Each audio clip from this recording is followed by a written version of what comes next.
With an issue of blood for 12 years. So in Mosaic law, if you had a bleed or an issue of blood or some flow of blood, you were pretty much outcasted. That you couldn't be around anybody, you couldn't be in public places, you were considered unclean. So you had like a little label around you. So they had labeled this woman.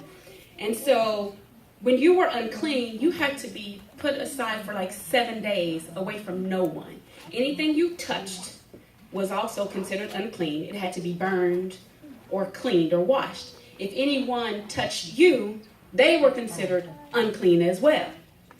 So with the law, this woman for 7 days, if she had it after 7 days, she was considered unclean for 7 days, but she had this bleed for 12 years.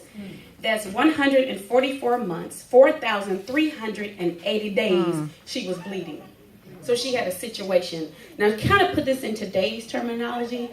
You don't have to say it out loud. Just think about your issue.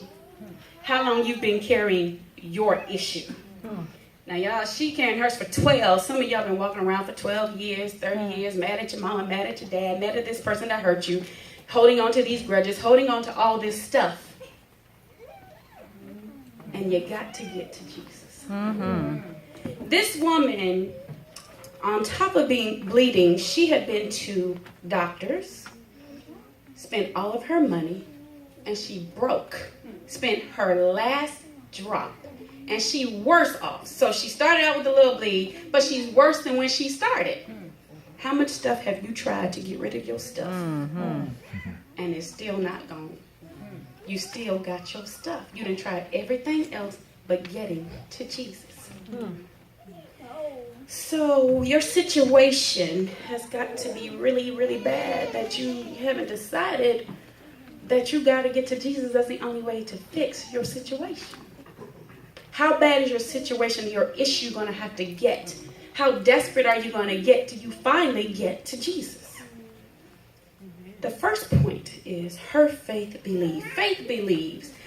In Hebrews it says, now faith is the substance of things hoped for. Hope to me is belief. If you have faith, you have got to believe that something's going to happen. One thing I know about me, I'm an intercessor, right?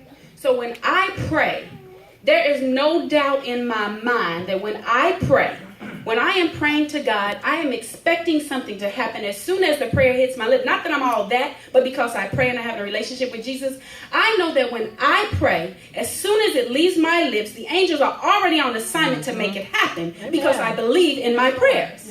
Amen. Faith believes. This woman said to herself, if I can just touch his clothes, I'll be made whole. So she knew that if she touched his clothes, she was going to be made whole. So she believed it already. Amen. So what is it about your situation that you're believing God to do? Do you believe it enough that even if you don't never see Jesus' face, do you believe it enough that you have enough faith that it will cause heaven to stop and angels will be dispatched to do what you have sent your prayers to do? Amen. I don't know, maybe because she was an outcast. I don't know if she just wanted to touch him because she wasn't supposed to be around him in the first place. Did she just want to like inconspicuously touch him and roll out? But was that the case? I don't know. But she just believed that even if she touched him, not if she saw him, shook hands, got his autograph, got his tape and his CD and bought his book, she just knew that I believe that I can be made whole. So faith believes. So you got to believe. It is impossible to please God without faith. And you have got to believe because faith is the substance of things hoped for, the evidence of things not seen. So you hoping and are praying, but you better have some faith to believe that it's going to happen.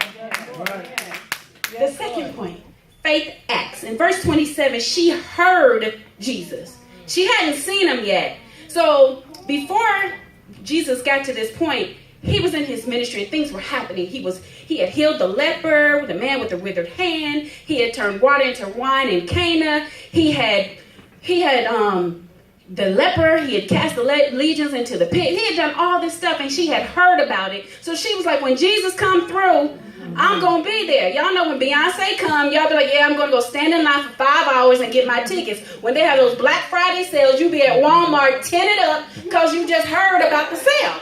So she heard that Jesus was coming. She didn't necessarily see him yet, but she heard that he was coming. So she just slid in behind him and touched his garment. Now, I don't know. What have you heard about Jesus concerning your situation? There are 66 books.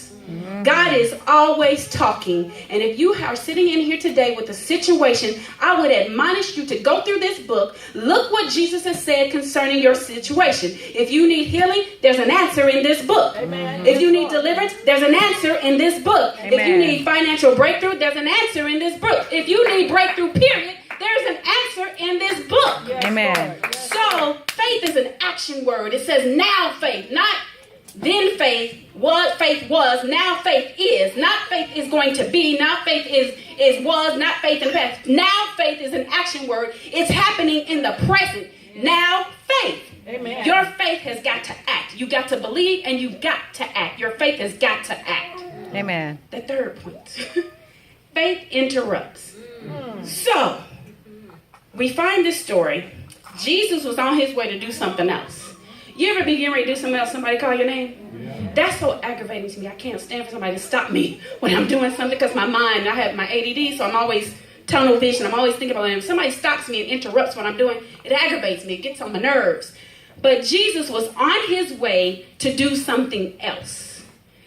Her faith was so strong that it interrupted the course of his journey. Amen. So Jesus is walking, getting ready to go with Jairus to heal his 12-year-old daughter because she's sick. They saying she's dead. And she touches him. All of a sudden, it's interrupted. He stopped. Is your faith strong enough to interrupt heaven? Can your faith interrupt Jesus on his way to do something? Can your faith cause heaven to stop and pause for a minute and say, oh, she needs some help. My daughter's calling me. My son calling me. Is your faith strong enough that it will interrupt and get God's attention? Jesus turned around and stopped what he was doing. And he said, who touched me? Imagine if I was walking down this aisle with like 7 people around me and one of you guys touched my skirt. I'm not going to know who did it because there's too many people. But her faith was so strong that it interrupted him.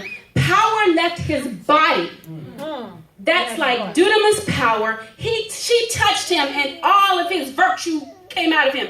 Is your faith that deep that whenever you talk to Jesus, whenever you need something from God, you just touch the hem of his garment and say, Daddy, I need you, and he stops what he's doing because you got his attention.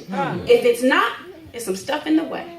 Come on. If you got some jealousy, some envy, some bitterness, some anger, some hatred, and a whole bunch of sin, get it out the way, because guess what? It ain't going to get God's attention.